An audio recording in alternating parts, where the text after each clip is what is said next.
fue lo que ocurrió en Chile? ¿Cuál es la definición técnica de lo que vivimos a partir de octubre del año pasado?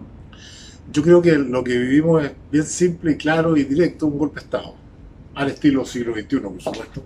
Los golpes de Estado del siglo XX eran golpes de Estado que venían o de los revolucionarios o de los militares. Y eran golpes de Estado que se veían venir claramente porque eh, dejan mucha huella.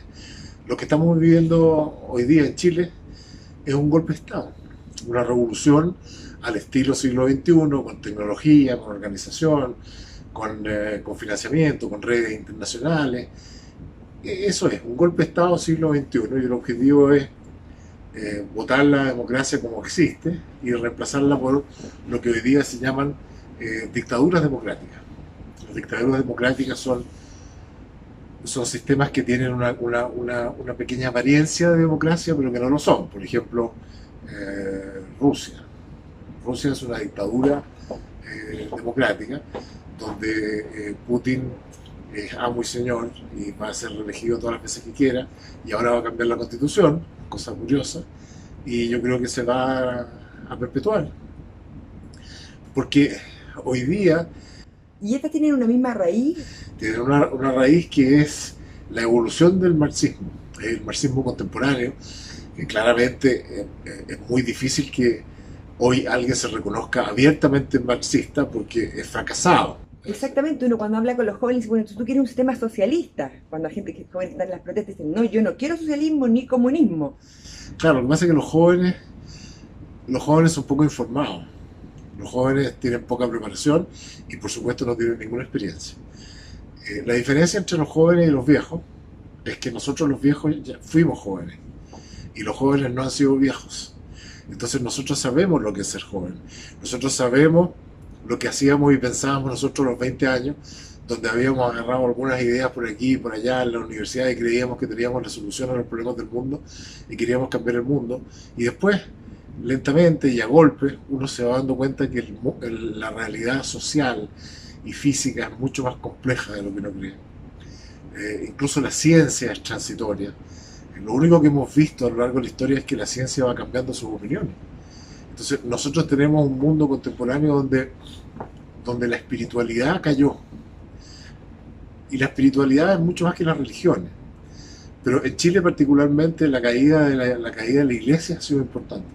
Porque Chile es un país cristiano y católico. Y por lo tanto la principal fuente nutritiva de espiritualidad que hay en Chile la tiene la iglesia. Y cuando la iglesia se debilita también la energía espiritual de los países, donde se incuban valores que a algunos les pueden gustar y a otros no les pueden gustar. Pero el respeto al prójimo, el no hacer la violencia que hemos visto, esas cosas vienen finalmente de la espiritualidad. La ley moral natural, digamos. Si hay o no ley natural inmanente es una discusión en sí misma, ¿no? Pero la espiritualidad significa el tipo de preguntas que uno se hace. La espiritualidad significa que uno mira las cosas con un mayor nivel de abstracción. Mientras más alta la espiritualidad, más grande el campo que se abarca y por lo tanto más complejo. Cuando más concreto uno se va al arbolito, uno deja de entender el bosque y uno cree que cambiando los arbolitos y finalmente termina echando abajo el bosque. No entiende la totalidad, cómo funciona, la trascendencia, el sentido humano. Las grandes preguntas que son incólumes hace 10.000 años o 5.000 años que el ser humano se viene haciendo esas preguntas y se viene tratando de relacionar con los mundos paralelos o con las preguntas misteriosas que es curioso que los seres humanos tengamos esas preguntas misteriosas. Entonces lo peor es evadir la pregunta, que es cuando el mundo se pone materialista. Nosotros tenemos una relación con el objetivo y con la materia necesaria, tenemos cuerpo, tenemos biología, nos enfermamos, tenemos que ir al baño, en fin. Somos imperfectos, la materia representa el mundo de la imperfección. Pero sin embargo el ser humano, por alguna razón misteriosa, acuña en su lenguaje, el lenguaje no es lo mismo que el idioma, el lenguaje es el mapa de realidad, nosotros los seres humanos acuñamos o tenemos el concepto de la perfección. El concepto del paraíso, el concepto de la verdad, el concepto de la divinidad. Y entonces no nos podemos hacer los suecos con eso. Ahora, hay muchas maneras de enfrentar esas preguntas, pero lo importante es enfrentarlas. Entonces lo que pasa con la juventud y particularmente con la izquierda mundial marxista es que es de anclaje ontológico materialista Ok. y desprecian el idealismo como modelos platónicos, como tú quieras verlo, de cómo se construye la realidad. La las cosas no son como parecen. Carlos Castañeda, que es de mi época, que era el Coelho de los 70, mucho mejor que Coelho, por supuesto, decía, no es lo mismo ver que mirar. Nosotros solo miramos y no vemos. Vemos es entender lo que genera la expresión manifiesta que nosotros convivimos. Pero curiosamente esta revolución, como la defines tú, ha sido una revolución súper idealista, entre comillas, y súper emotiva, que funciona desde el punto de vista de las emociones. Bueno, eso es el expertise de la izquierda. Cuando no hay ideas, nosotros los seres humanos tenemos tres cerebros. Tenemos un cerebro límbico, autónomo, que es el que maneja todas las cosas mecánicas. Perdón, el sistema reptiliano. Después tenemos el sistema límbico, que es el emocional, que viene con los mamíferos. Después tenemos la corteza, donde tenemos la razón. La emoción tiene una virtud importante que doblega el instinto. Es súper interesante. Por ejemplo, una madre puede... ¿Cuál es el instinto más importante? La sobrevivencia. Una madre puede dejarse morir por un hijo. Doblega el sentido del instinto. Y entonces las emociones, la emoción significa emoción, del latín de poner en movimiento. Nosotros solo nos movemos por las emociones. No nos movemos por los instintos, por supuesto, porque los instintos son automáticos. Las emociones son las que ponen el ser humano en movimiento. Las ideas no ponen en movimiento, salvo que invoquen una emoción. Uno puede pensar y escribir sobre el amor, pero uno nunca va a entender el amor hasta que esté enamorado, que es la emoción. Entonces la izquierda descubrió eso. La democracia se basa en la razón, no en la emoción. Y esa fue la trampa que ha hecho la izquierda sistemáticamente. Cuando los políticos, esto es transversal, ¿no? Cuando los políticos descubrieron que la gente vota en base a la emoción y no a la razón, todas las campañas políticas de todos los países del mundo apelan a las emociones. Y todas las campañas que apelan a la razón se pierden. Que en la historia vieja del sí y el no, en la historia de... Esas son. Yo soy viejo suficiente para haber conocido la campaña del sí y el no. La campaña del no era una campaña emocional, la campaña del sí era una campaña racional.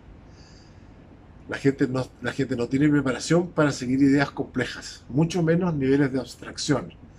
Y el ser humano, la esencia del ser humano, en mi opinión, es esa capacidad de abstracción. Y eso es lo que la sociedad ha bloqueado, y al perder la abstracción nos vamos al presente. Solo al presente, el futuro es irrelevante. Entonces, ¿qué es lo que ha pasado en Chile? Que por el intento de hacer una revolución, votar el régimen democrático como está e instalar un régimen de dictadura democrática, están dispuestos a sacrificar el futuro. Ahí lo vemos.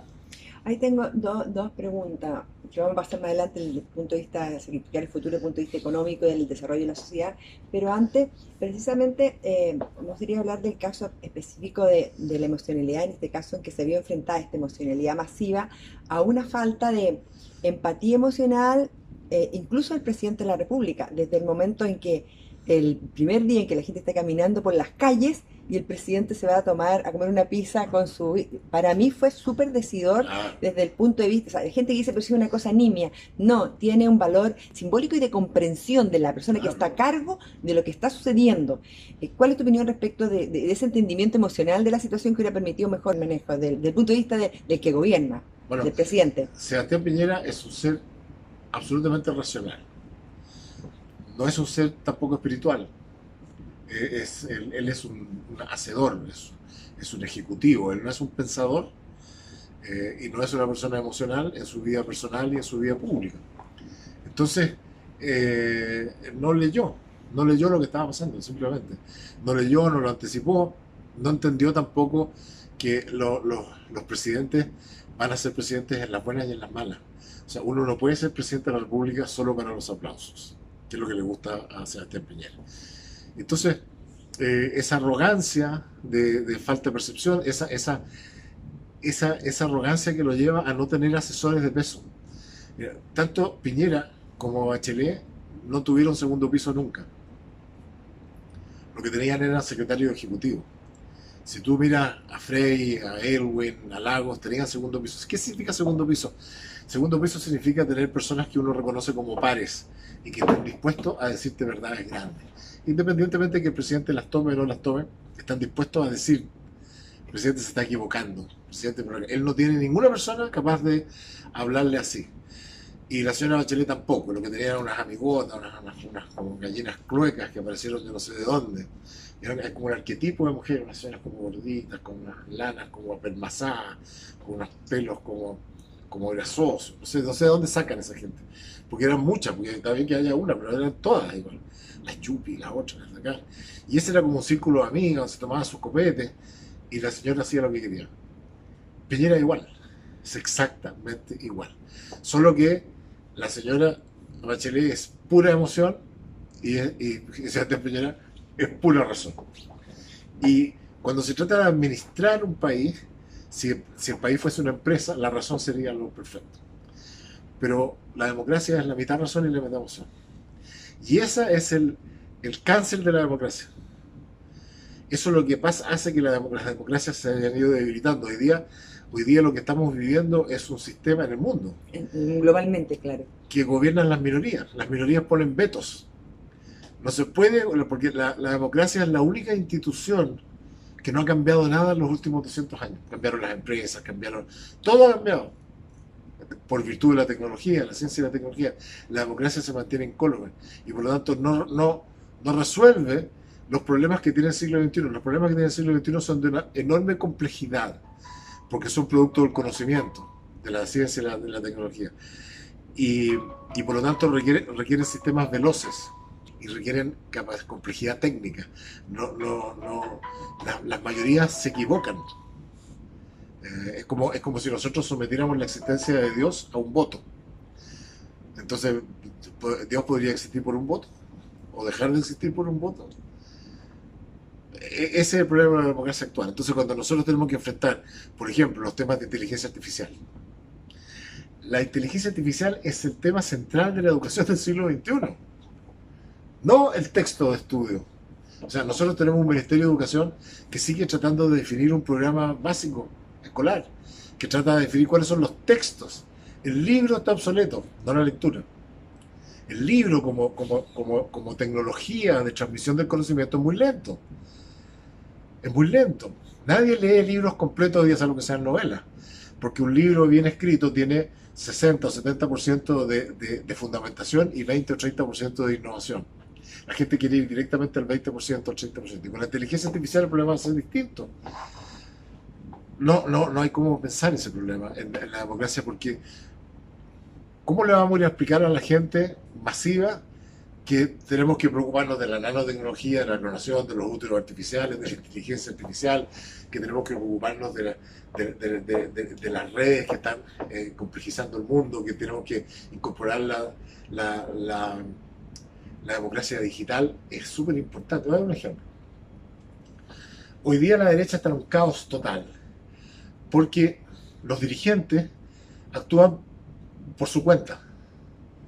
No entienden que son representantes de, igual que los parlamentarios. Entonces los parlamentarios dicen, nosotros escuchamos a la gente. Piñera dice eso, escuchamos con humildad. No es verdad, no escuchamos ni menos con humildad. Si Piñera hubiese escuchado a la gente somos 18 millones, Piñera ha escuchado a 1 millón. A los 17 o 16 millones de chilenos comunes y corrientes como nosotros no nos ha escuchado, yo sé que a mí no me ha escuchado. Entonces, ¿por qué dice ha escuchado a la gente? No la ha escuchado a una minoría. Y entonces, a la mayoría que mete ruido. A la mayoría que mete ruido, que vocifera y que lo amenaza a él personalmente. Pero él se debe a su país. Entonces él actúa en términos personales, no en términos colectivos. Él, por supuesto, racionalmente va a tratar de explicar que actúa en términos colectivos, pero no lo está haciendo. No lo está haciendo. O sea, un gobierno que no es capaz de mantener el orden público después de 3 meses, simplemente no está gobernando. Entonces, y a Piñera lo van a votar. Yo no veo cómo puede gobernar 2 años más en estas condiciones. Esa es la pregunta que sigue, la pregunta ¿Y qué es lo sí. que nos va a votar? Lo va a votar la economía. Qué es lo que va a ocurrir de aquí en adelante? ¿Cuál debiera ser el proceso? Hay gente que está muy esperanzada en la cambio de la Constitución, hay gente que está muy desesperanzada por la Constitución, pero ¿cuáles son los escenarios posibles? ¿Qué es lo que podría suceder y qué podemos hacer bien? Mi opinión, bueno, uno solo da opiniones personales. Pero hay algunos que dicen que su opinión representa a los demás. Yo no, la mía no representa a nadie. Hablo a título estrictamente personal y en primera persona, no en tercera. Hay gente que ahora está de moda, desde el agua en adelante, hablan en tercera persona. Caselli hablaba en tercera persona. Creen que son como los emperadores de Roma, los reyes de España. Los verdaderos problemas sociales van a empezar este año a partir de junio. Los problemas que hubieron en octubre no son reales. Esto es muy difícil decirlo porque tú te paras hoy día en un foro de televisión y dicen esta historia de la desigualdad no es verdad. No es verdad como la plantean. Por supuesto que hay desigualdad, los países son desiguales, el ser humano es desigual, el ser humano aspira a ser distinto al otro. Ningún ser humano quiere ser igual a otro. Todos quieren ser distintos. ¿Por qué? Porque en la distinción está el carácter, la personalidad y la identidad.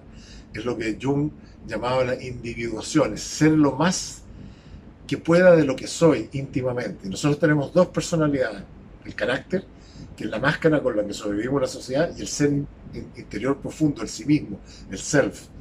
Ese es el que nosotros tenemos que desarrollar porque ese es lo que somos únicos e irreproducibles. Entonces, la desigualdad es una mentira ficticia, es un modelo gramsciano.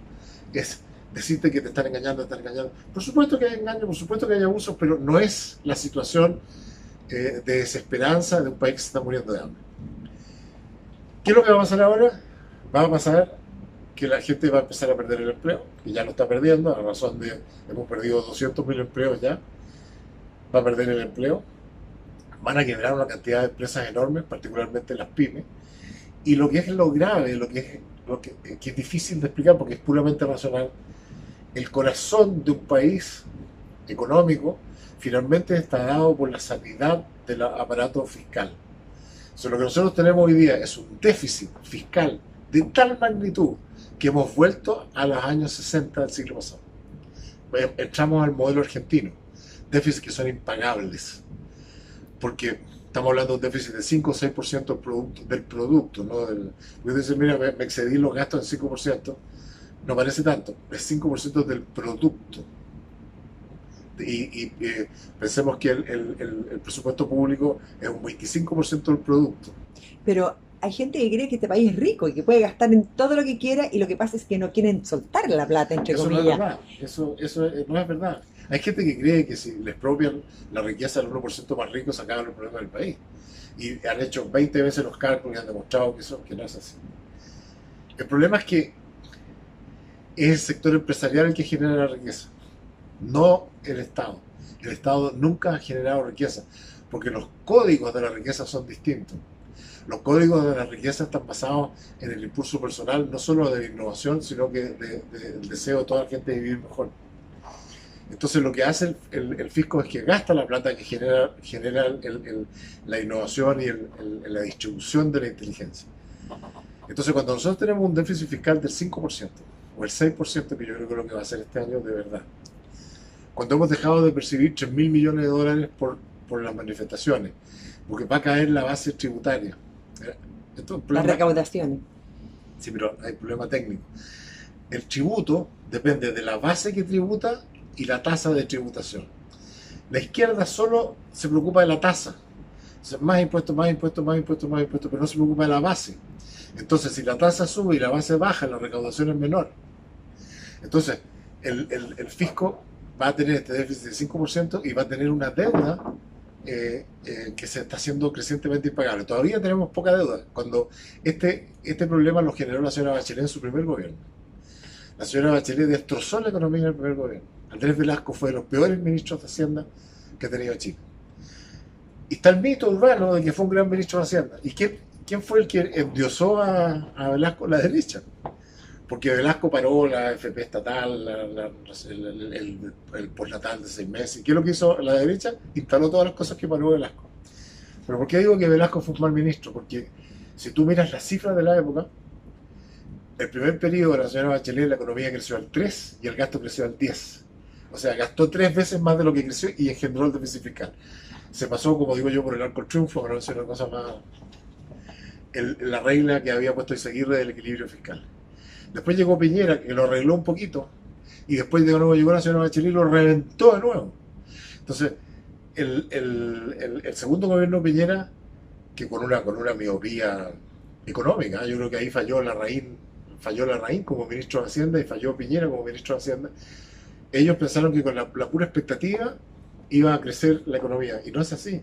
Entonces, se demoró. Por un lado la economía, por lo tanto no generaba la expectativa y eso genera una sensación de insatisfacción. Y, y por otro lado lo fueron tanteando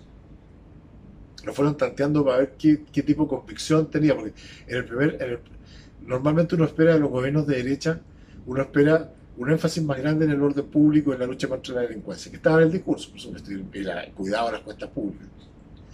Eso lo fueron tanteando. La delincuencia no bajó, en ese momento. Lo de la Araucanía ya fue una cosa incontable. O sea, le tomaron la mano, el pie y todo el resto de las cosas y no fue capaz de hacer nada. En Santiago empezaron con las huelgas, perdón, con las manifestaciones y las manifestaciones ilegales. Dentro de la democracia hay reglas. La democracia no es que uno hace lo que quiere. Uno hace las cosas dentro de las reglas. Uno, si quiere hacer una manifestación pública que va a tomar espacios públicos, que son de todos, tiene que pedir permiso. ¿Para qué? Para que la autoridad mitigue estas cosas. Vamos a hacer una manifestación. No puede, la hacemos igual. No pasa nada. Vamos a tomar los colegios. Los tomaron, no pasa nada. Vamos a tirar bombas molotov de los colegios. No fue capaz de controlar las bombas molotov de los colegios. Entonces se dieron cuenta que era un presidente débil, pusilánime, cobarde. Y por lo tanto le hicieron el golpe de Estado. Esa es la historia, con una inteligencia enorme. Lo fueron testeando. Y nunca fue capaz de reaccionar a las cosas chicas y por supuesto a las cosas grandes ya no tuvo ni una posibilidad. Y no la tiene ahora tampoco, porque hoy día el problema es que parte del golpe de Estado, primero el de la violencia no funcionó, por milímetros históricos, estuvimos a milímetros. Entre gallo y medianoche el Parlamento saca este acuerdo, este mal acuerdo, como todas las cosas que hace nuestra clase de política, improvisado, mal pensado, técnicamente mal hecho. Hacen este acuerdo, que es de paz y constitución, la paz no llegó nunca, y empezaron a hacer trampa inmediatamente. La izquierda hace trampa. La izquierda no tiene códigos de honor valóricos. La izquierda miente y hace trampa. Entonces, hicieron el acuerdo. Ya, listo, vamos a hacer el acuerdo, vamos a hacer los 2/3, porque tiene que ser mayoritario, porque es una constitución. A los 3 días, levanta el dedo, se olvidaron las mujeres. Pónganme las mujeres. No, pero a ver, ponlo en la mesa y si tenemos 2/3, no, que si no ponen las mujeres, yo no voy. No, pues es que no nos interesan las mujeres, es que tenemos un acuerdo de cómo vamos a resolver los problemas de aquí para adelante. No, yo me voy por el lado. Y entonces encontraron una trampa porque en el Parlamento la ley electoral es por 5/8, no sé qué, por 60%, 3/5. Es por 3/5 en vez de 2/3. Ya inventaron otro. Después, otro que estaba por allá, ¡uy! A mí se me olvidaron los pueblos nativos. Póngame los pueblos nativos. Siéntate en la mesa y vamos los 2/3. No, es que si no me ponen. Empezaron a hacer trampa. El espíritu era 2/3. ¿Y qué es lo que están haciendo? Es que todo aquello que no se resuelve por 2/3 queda fuera de la Constitución y se aprueba por mayoría simple. Es desvirtuar el espíritu, es hacer trampa. O sea, con lo cual detectamos que hay una capacidad de alterar esa voluntad. Las constituciones no las hacen las asambleas. Bueno, que una asamblea de 150 personas que no se conocen. La constitución es como, desde el punto de vista social, es un instrumento de un sistema de alta complejidad, que es la regulación, son las reglas del juego. Los juegos, para que sean buenos juegos, tienen que tener reglas ecuánimes, ¿verdad? Uno puede definir las reglas del juego, pero no el resultado del juego. ¿Qué es lo que quiere la izquierda? Quiere definir el resultado. Entonces quiere poner en la Constitución cosas que no son de la Constitución, como si el mero expediente voluntarista de poner algo en la Constitución significa que está hecho. La Constitución actual garantiza la salud mental y es la epidemia más grande que tenemos en Chile. 25, uno de cada 4 chilenos tiene problemas de salud mental. La Constitución actual garantiza al chileno vivir en un ambiente libre de contaminación, textual. No se puede, lo que tiene que definir es las reglas del juego. Entonces es un proceso tramposo. Y como es tramposo, vamos a ver más adelante el manejo de las asambleas, que el manejo de las asambleas viene con una cultura que viene desde Cuba, Venezuela, Unión Soviética, China. Todas las cosas asambleísticas no son racionales, se manejan. Mira lo que acaba de pasar en Venezuela. ¿Qué es lo que hizo Maduro con el Parlamento? Compró diputados. Y compró diputados, los compró con plata, le pagó $1 millón a cada uno, se dio vuelta al Congreso, puso la fuerza policial, no dejó entrar a Guaidó y los otros, entraron los 80 que habían comprado y eligieron otro presidente.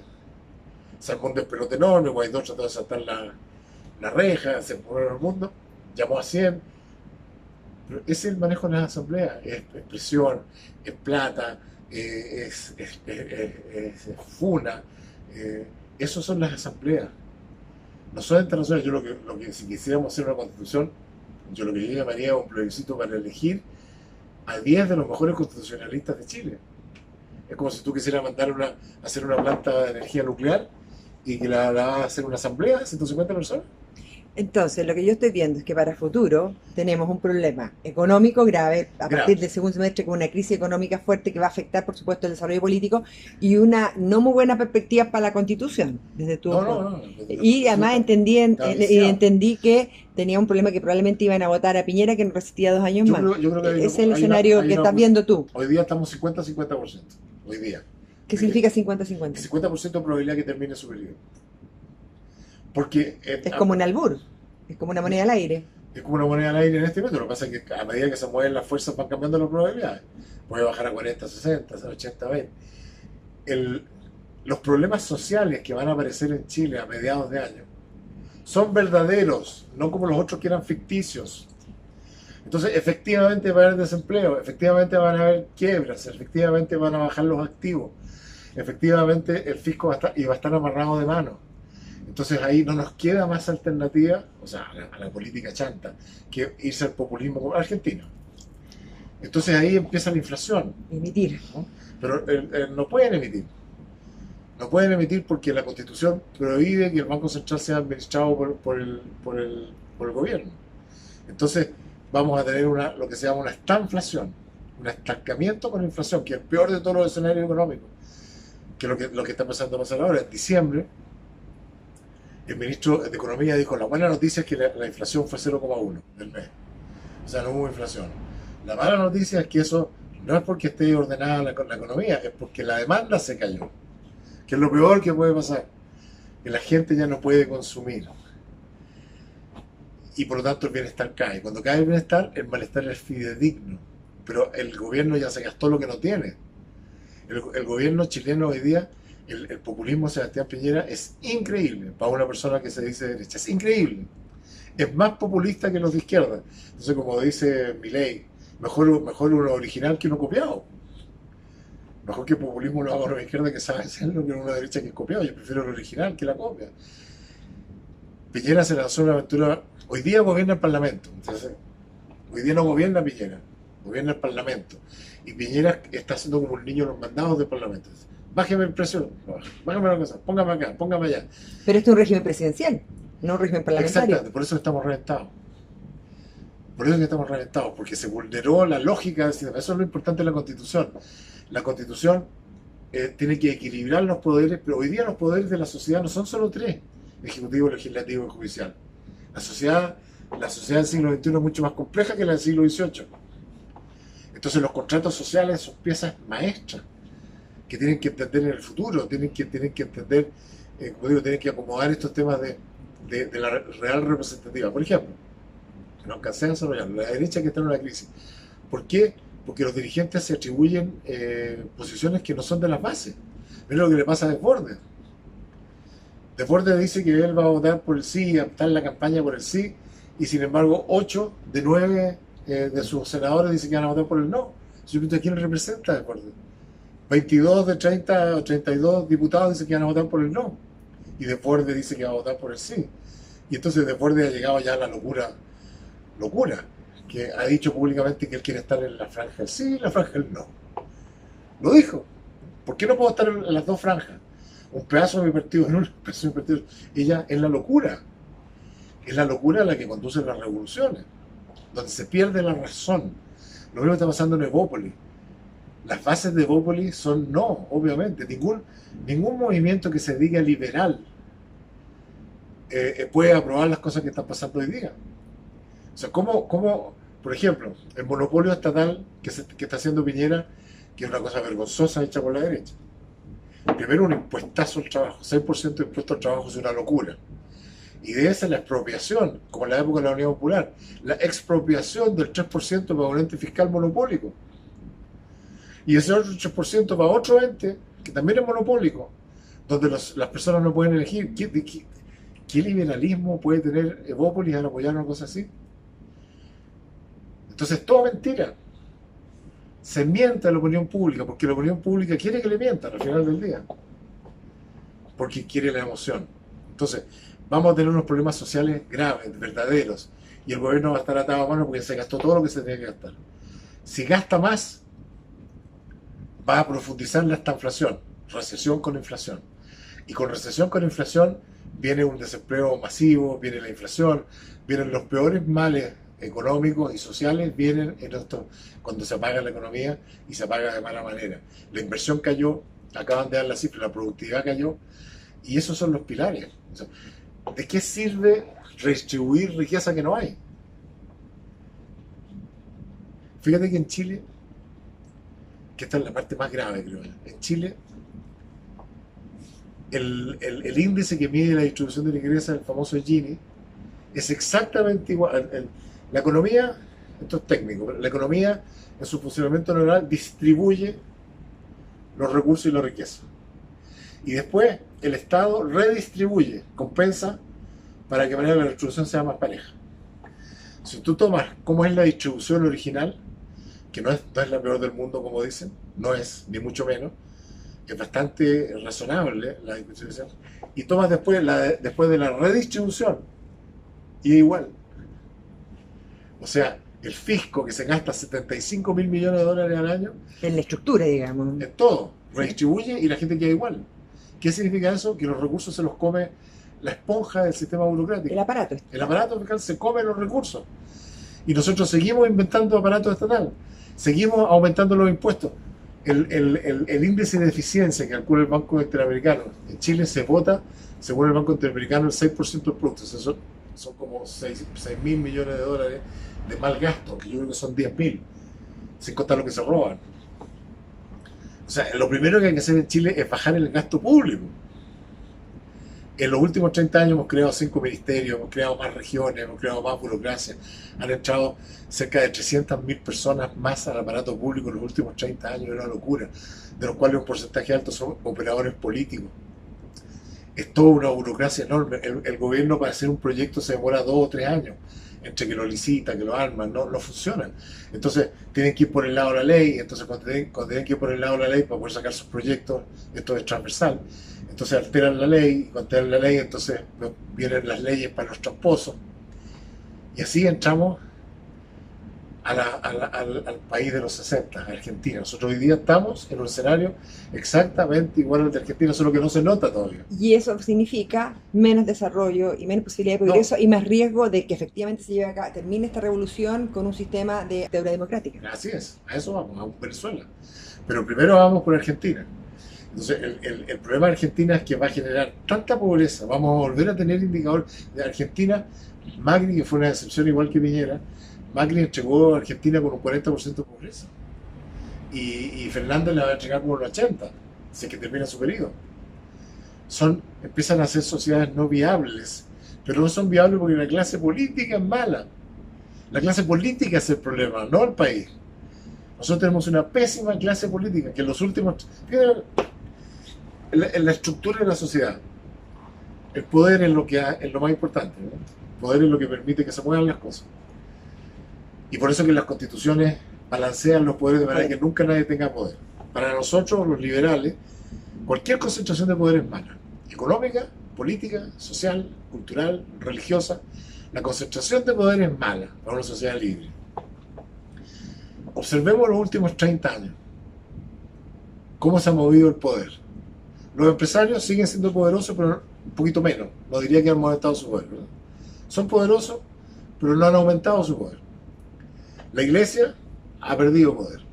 Las Fuerzas Armadas han perdido poder.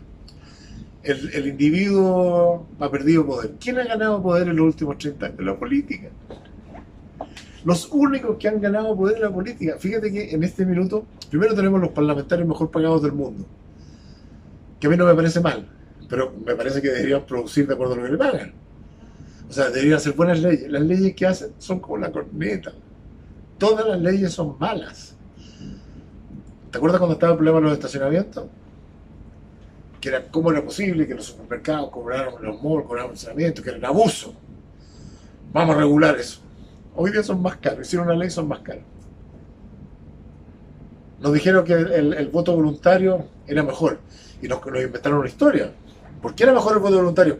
Bueno, porque el voto voluntario hace que los partidos se tengan que preocupar más, entonces los partidos van a ser más cercanos, van a ir a buscar a la gente para que venga a votar. No es verdad, vota menos gente y los partidos no lo hicieron porque trabajan con utopía, con conceptos, no con realidades. Nos dijeron que el sistema binominal era la raíz de todos los males de Chile. Todos los problemas de Chile eran por lo general. Lo cambiaron por uno peor.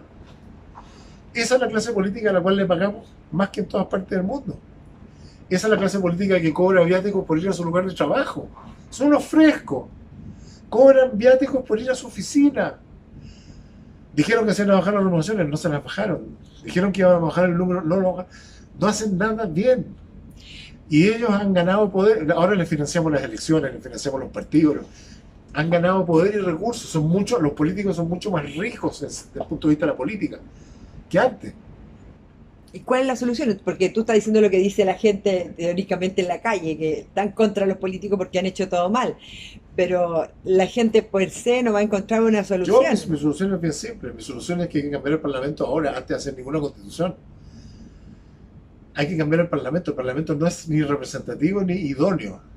O sea, estamos llenos de figuras del 1% que no representan a nadie. Estamos llenos de payasos. Ahí está un asesino metido en el Congreso. Hay un mechero, hay otro. Hay gente muy incompetente. Gente que cree que es una fiesta. El Parlamento se ha chacreado, entran a hacer manifestaciones, las galerías son insoportables, se gritan, se pegan. Ahora ya se han trenzado un par de veces a golpe. Es el Parlamento de los años 60. Entonces, lo primero que tenemos que hacer es cambiar el Parlamento, achicar el número de parlamentarios. No se necesitan. Voy a dar un ejemplo. Los parlamentarios legislan para ellos, para la clase política. Fíjate, no sé si te ha llamado la atención que ahora que viene la elección de alcalde, es inaceptable que haya alcaldes que llevan 5 periodos. Entonces la ley iba a limitar la reelección de los alcaldes. Pero como viene la elección de alcalde, ¿en qué se pusieron de acuerdo? No vamos a tocar a los alcaldes, porque va a haber una elección ahora, justamente ahora en la que necesitábamos que lo tocaran. No, los alcaldes se pueden reelegir otra vez. Entonces, ¿por qué? Porque les convenía a ellos. Me refiero a ellos de todos los colores. Yo tengo 3 acá. A los parlamentarios. A los partidos. Es que yo tengo, mira, que aquí en Pichufquén, claro, lleva 3 periodos, pero ¿por qué? Porque el incumbente es muy difícil de sacar. Es muy difícil de sacar. Entonces, ¿qué es lo que hicieron? Perpetuarse de nuevo. Legislan para ellos. Entonces, lo primero que tenemos que hacer es cambiar el Parlamento. Elegirlo de cero completo sin que ninguno se pueda repostular. Entonces me dice la gente... Pero eso es imposible, no lo van a hacer. Si es posible cambiar la Constitución, es posible cambiar el Parlamento. Entonces, ¿por qué no lo vamos a hacer? Porque son egoístas, porque legislan para ellos, porque no están preocupados efectivamente del bienestar de las personas y del país. Y entonces hacen las cosas mal. Y mientras no ataquemos la raíz del problema, el problema se va a seguir manteniendo. Ahora están felices porque se tomaron el poder presidencial. El Parlamento legisla y gobierna.